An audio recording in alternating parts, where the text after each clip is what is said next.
The sun smiled.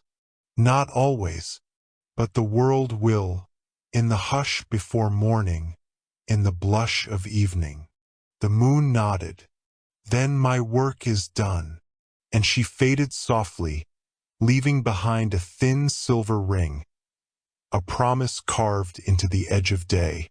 The horizon widened, like a deep breath taken by the sky itself.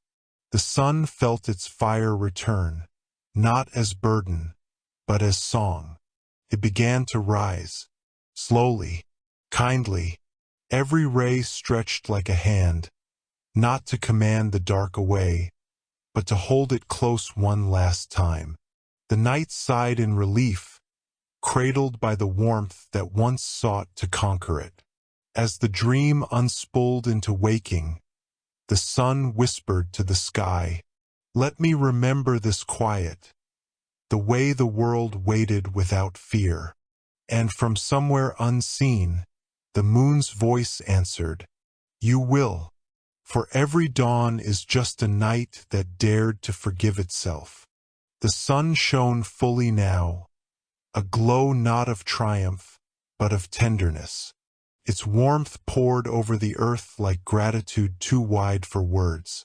Birds began to sing, not to praise, but to participate. And for the first time, the sun understood that it had never been alone, that even light needs something to rest against to know it's shining. It breathed, and that breath became morning. And in that golden hush where dream and day finally touched, a voice as soft as eternity itself whispered through every heart that was still listening. Thank you for listening to Sleep with Myth. End of the sun that dreamed of night, the eclipse within. Welcome to Sleep with Myth. Tonight we follow a brightness that has never slept, and yet once closed its eyes. Before calendars taught courage to arrive at the same hour each day, the sun was a tireless host. It set the table of hours with gold, seasoned seas with glitter, warmed orchards until fruit decided to forgive the branch. It did these things without asking to be thanked. Praise is noisy, usefulness is quiet. Still, even usefulness can grow sore in the shoulders. Even radiance can wonder where light goes when it stops pretending to be fearless. The wonder began as a small ache, the tender kind that asks, not what next, but what else? Birds ignored it. They were busy tuning dawn. Mountains pretended not to hear. Stone is shy about questions with breath. Only the horizon listened. Horizons are built of listening. What else? The sun asked the line that divides seeing from believing. A chair, said the horizon. For once sit. Sit. The sun laughed, and the laugh was 1,000 bright windows. I burn. I don't sit. You host, the horizon corrected. Hosts also listen. The ache returned that evening as the sun bent toward its old, reliable exit. Below, harvesters stacked kindness into baskets. Above, swifts stitched the last blue into a pocket for night. Only a moment, the sun told its own flame, the way a baker tells the oven, "Rest, I'm just checking the door." The door was dusk. It opened like a book that remembers the reader's name. On the other side, the air was cooler, colored in hush. There, waiting with a lamp the color of breath on a mirror, stood a figure wrapped in velvet shadow. "Welcome," said the figure. "I am the usher of intervals. I keep the rooms between what insists and what listens." "I do not cross doors," said the sun, though it had just crossed one. "I make them visible." "Tonight," the usher replied, "you will learn why doors exist." They walked along a path that shone without shining. Moths attended as if summoned by manners rather than heat. In the distance, a bell rehearsed humility. The sun felt tallness drain from its posture until it stood not as a throne, but as a person. The feeling was not insult. It was relief. What is this place? The hall of otherwise, said the usher, where brightness studies gentleness. They paused at a basin. It held no water, only waiting. Look! The sun peered into the basin and saw not reflection, but a shore. Children knelt, building a fort out of wet sand and argument. A wave arrived like a grandmother and whispered, "Make room!" The fort bowed and became a harbor. The children cheered as if they had invented hospitality. "Why show me this?" the sun asked.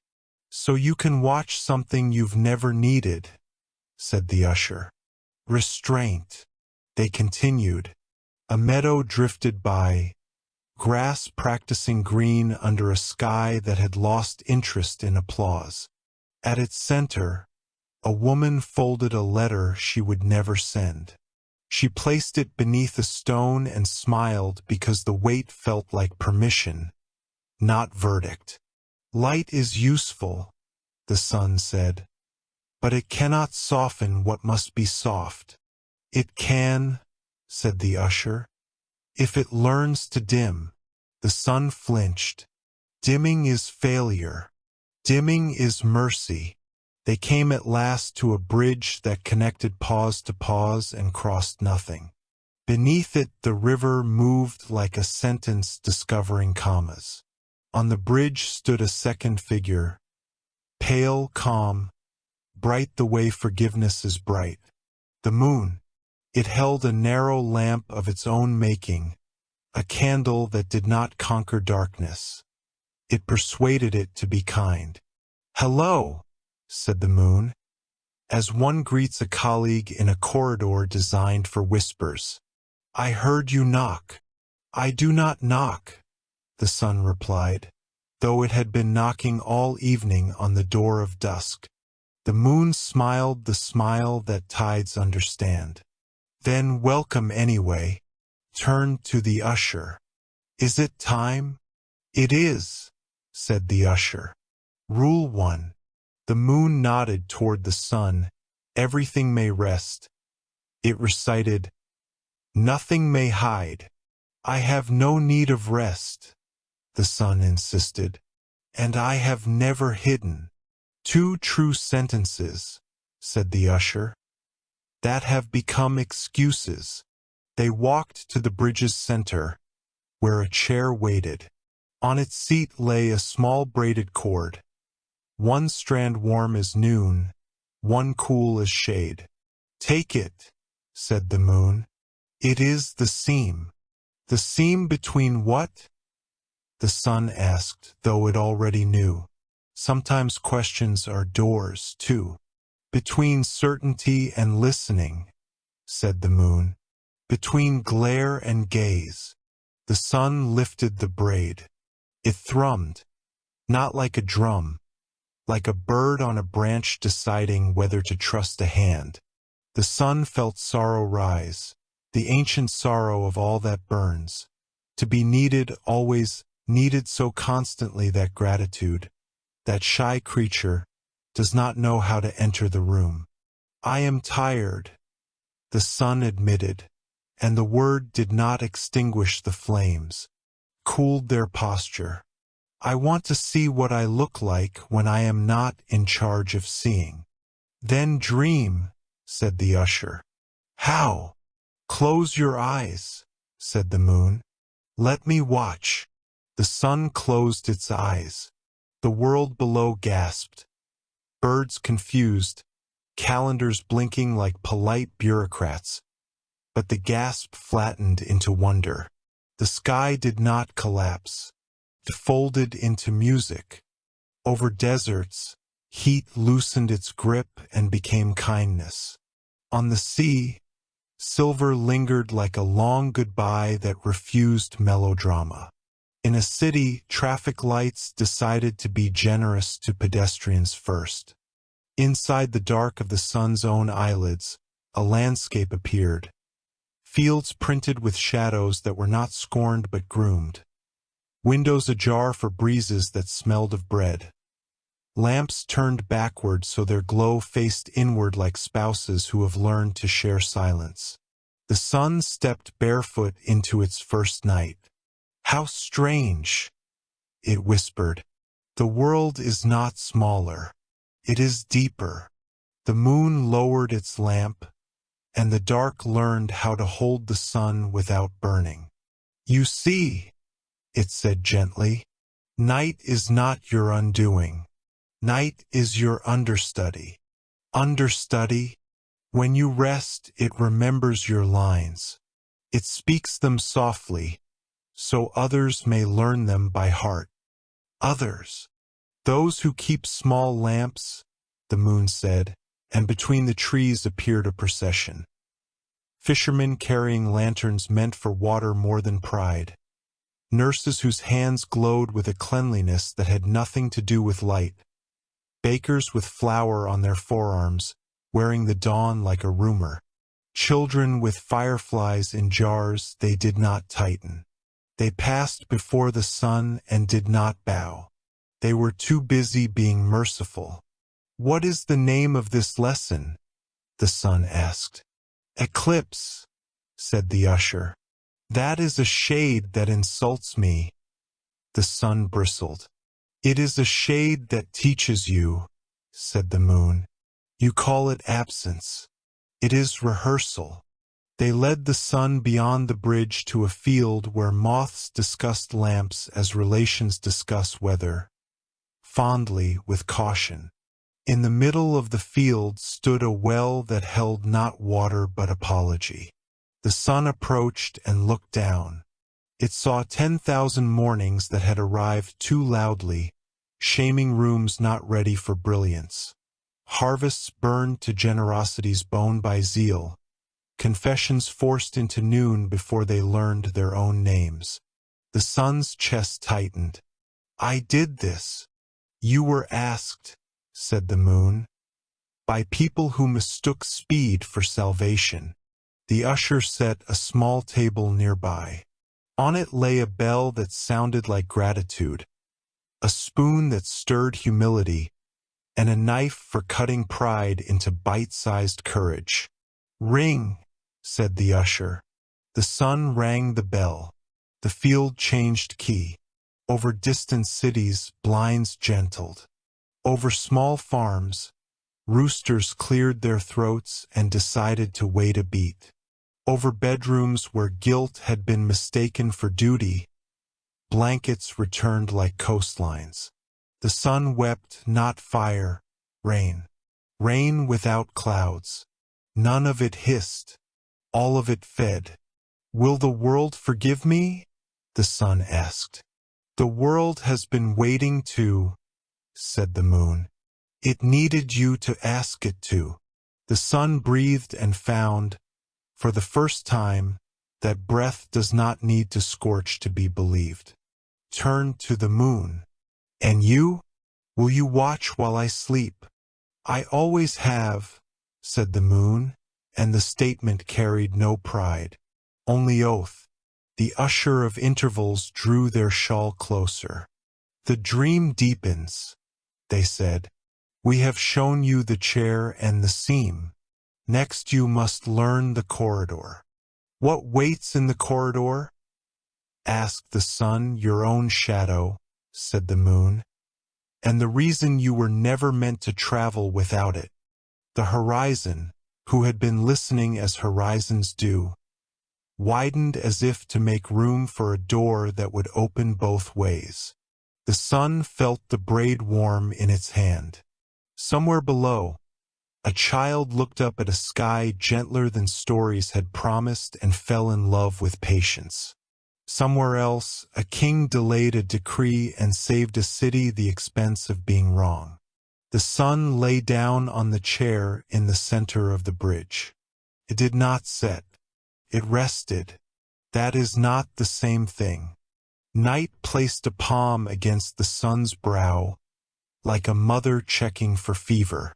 The fever was gone. The ache that had asked, "What else?" became an answer. "This." "This?" the sun asked drowsily. "This," said the moon, "is how you learn to share your throne." And the usher extinguished nothing. They only dimmed what had never slept so it could learn how to dream. The corridor of echoes melted into something wider, a chamber shaped like a breath held too long. Here, light did not travel. It remembered. Every shimmer upon the walls was not a beam, but a memory of having once been seen. The usher of intervals stood near the entrance, their lamp pulsing softly. "This is the hall of memory," they said. "It does not keep time. It keeps understanding." The sun stepped forward, and the floor rippled beneath its feet like molten glass learning calmness. Inside those ripples, visions stirred. Villages waking to morning songs. A mother lighting a candle for a child lost to sea. A man who prayed not for light, but for forgiveness from it. "Why do I see them?" asked the sun. "Because they saw you," said the usher. "You live in their stories as much as they live beneath your warmth." The walls shifted, and 1,000 dawns replayed at once. The world was a reel of brightness spun by longing. The sun watched itself rise over cities that begged for another chance, over deserts that never asked for more, over lovers who swore that morning would always return, not knowing that even light can falter and still be true. "I was their certainty," whispered the sun. "You were their habit," said the usher. "There is a difference." The words fell like snow in a furnace, soft, impossible, enduring. The sun closed its eyes, and for a heartbeat, the chamber filled with a strange peace, the kind that happens when pride exhales. Then came the voices. They were small but countless. Not prayers, not demands, remembrances. "You rose the day I forgave myself. You set while I buried what hurt me. You came back even when I did not look." Each voice glowed briefly before fading into a soft sigh. The sun knelt, unable to tell if it was weeping or shining. "These are not mine," it said. "They are," replied the usher. "They belong to what you inspired, not what you controlled." A sudden gust of cool air swept through the chamber. From it emerged faint, flickering shapes, like shadows learning to be gentle. The sun recognized them as its lost fragments, bursts of light given recklessly across eternity, moments when it had burned too hard in its devotion to being seen. They drifted back toward the sun, not accusingly, but affectionately, like children who had finally found their way home. The first fragment spoke. "You thought love was proof through radiance." The second whispered, "But we learn that love survives in shade." The third added, "You forgot how to glow softly." The sun's heart pulsed like a great bell of humility. "I am sorry," it said to the fragments. They smiled, if light could smile, and merged with it once more. The sun's radiance dimmed, but its warmth deepened. The usher stepped closer. "Memory is not punishment," they said. "It is how the universe forgives itself." The chamber brightened faintly, not from the sun's fire, but from understanding itself. Every reflection became transparent, revealing not images but possibilities. "Now," said the usher, "you must go deeper, to where memory ends and meaning begins." How will I find it? Follow the silence, said the usher. It remembers what even you have forgotten. The sun took one step forward, and the hall of memory dissolved into a night sky filled with its own heartbeat. Stars pulsed like thoughts half remembered. Everyone whispered the same truth. You are not alone in shining. And somewhere beyond those stars, a faint glow stirred. The moon, watching quietly, keeping the rhythm between waking and wonder. Silence opened like a curtain. The sun stepped forward, not shining, not burning, only breathing. The air here was different. Neither cool nor warm, neither light nor dark. It was the hush before understanding speaks, the hum between questions and grace. The sun could no longer see the usher or the corridor. It was alone but not abandoned. Every step left ripples that glowed faintly, as if meaning itself followed wherever presence dared to walk. For a while, though while meant nothing here, the sun simply listened, and the silence listened back. Then, out of that stillness something spoke. Not a voice, not even sound. It was what remains when truth grows tired of being loud. You have remembered what you were, it said. Now remember why. The sun's light fluttered like a candle uncertain of its own permission. Why? It echoed. Because the world needs me. The stillness trembled in amusement. Need is not meaning, it replied. It is transaction. Try again. The sun hesitated. Because I was born to give warmth. To whom? To all that lives. And what of all that rests? The sun paused. They rest beneath me.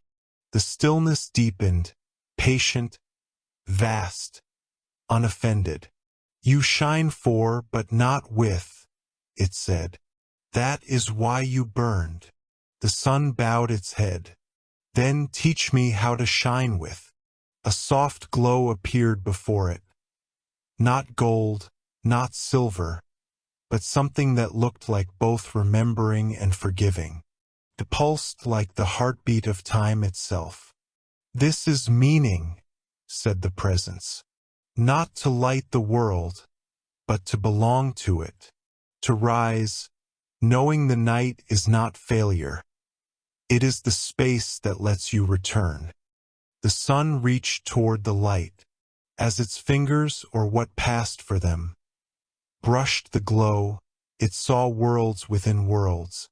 A child blowing on embers in a cold hut, whispering, "Come back."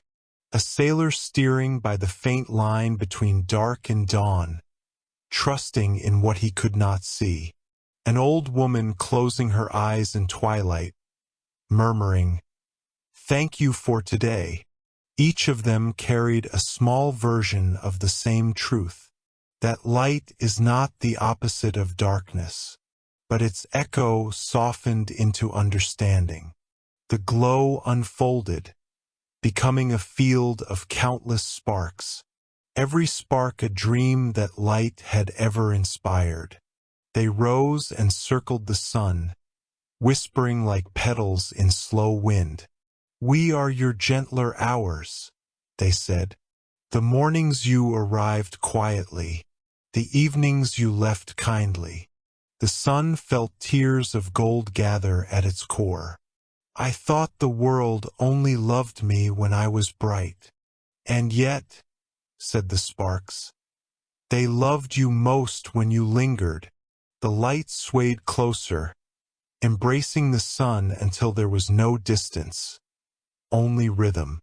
In that merging, the sun saw its truest reflection. Not a star, but a heartbeat with wings.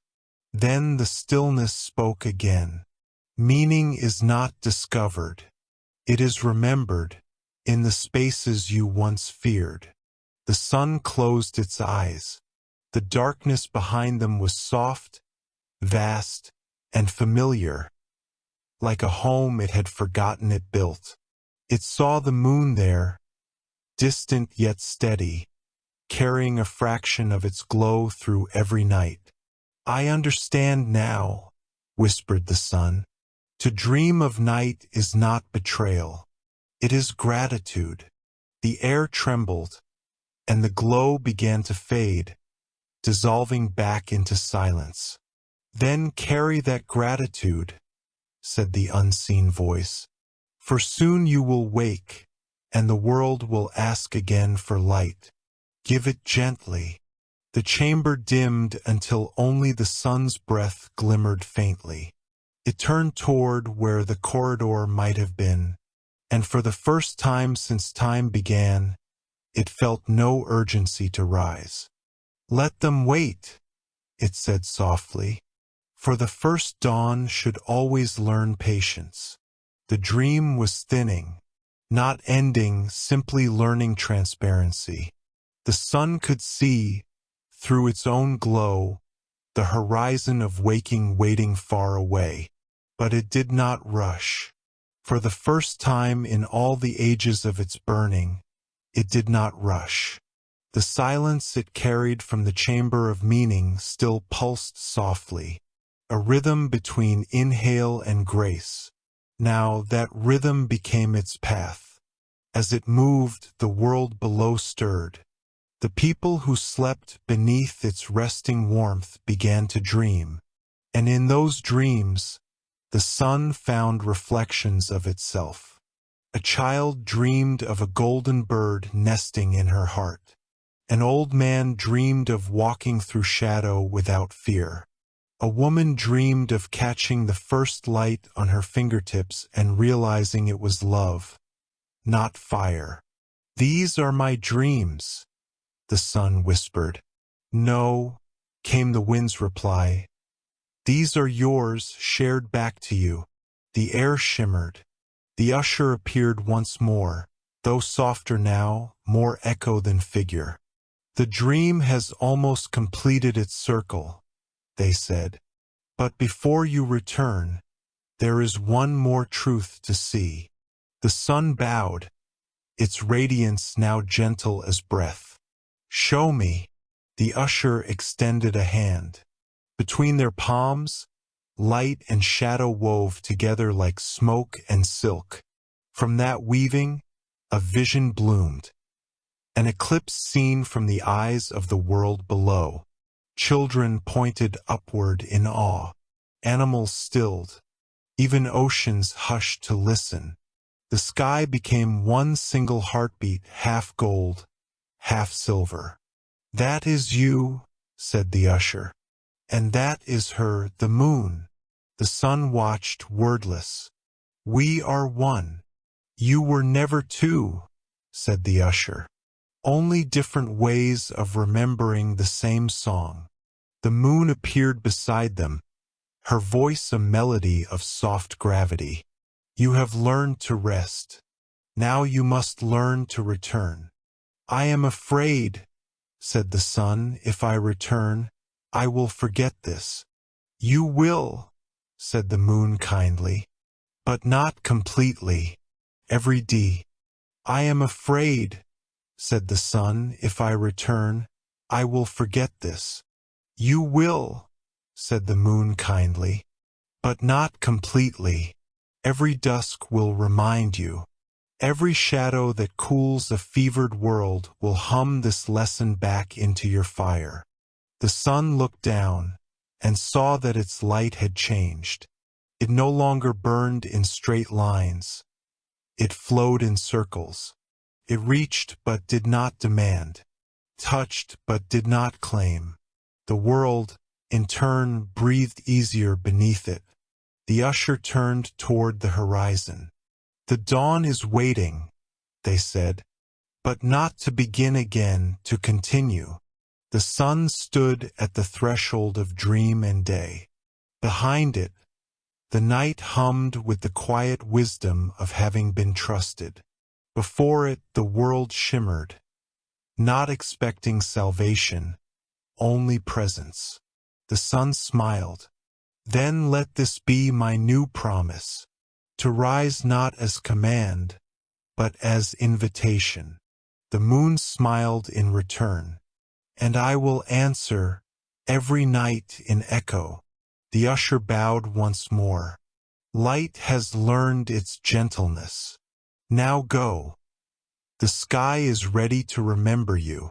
The dream began to dissolve. The corridors, the hall, the fields of meaning, all faded like footprints in water. But the silence remained, folded inside the sun like a secret garden. As the first hints of dawn brushed its edges, the sun looked one last time at the receding night and whispered, "I will dream again." And the night replied, "So will I." The world stirred beneath the thin veil of dawn.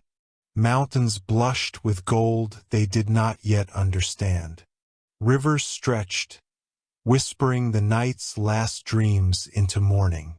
And high above, between shadow and shimmer, the sun hovered, still half dreaming. For the first time it did not rush to rise. It lingered in that soft, holy hesitation where day is still forgiving night for leaving. "Is this the end of the dream?" asked the sun. From beyond the horizon came a familiar voice, the moon, faint yet unwavering. "No," she said, "this is the part where the dream becomes memory." The words fell like petals across the sun's surface, cooling it with meaning. The memory, it realized, was not of the dream itself, but of how it had felt. Gentle, curious, unafraid. Below, the world began to wake. Not all at once, but tenderly, like a song finding its first note. A fisherman lifted his eyes toward the horizon and paused before casting his net. He could feel something in the air, not heat, but kindness.